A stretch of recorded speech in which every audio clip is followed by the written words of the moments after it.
this video, I'll be showing you step by step how to apply for a Capital One Platinum secured credit card. It is super easy to do.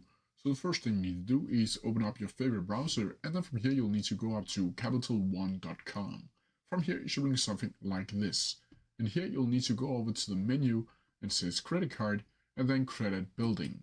From here, once you clicked on that, you'll see this page right here.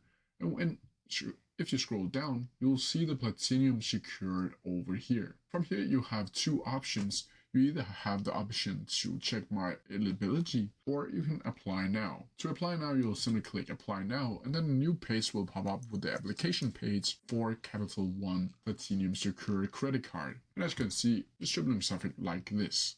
And here, if you scroll down, you'll first need to enter your first legal name, your MI, and your legal last name. From here, you'll need to click whether or not you're a US citizen. You'll need to be asked if you have a citizen in another country, and then you'll need to select which other country you have a citizenship in.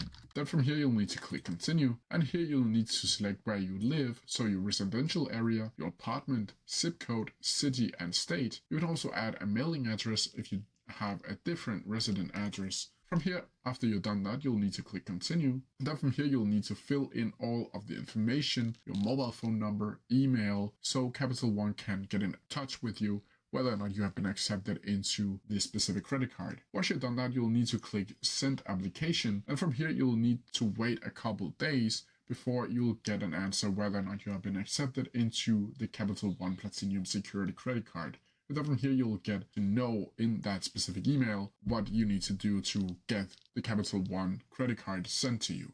But that's how you do it. If you have any questions about it, please send them down in the comments section below, and I'll try my best to answer them as quickly as possible. See you!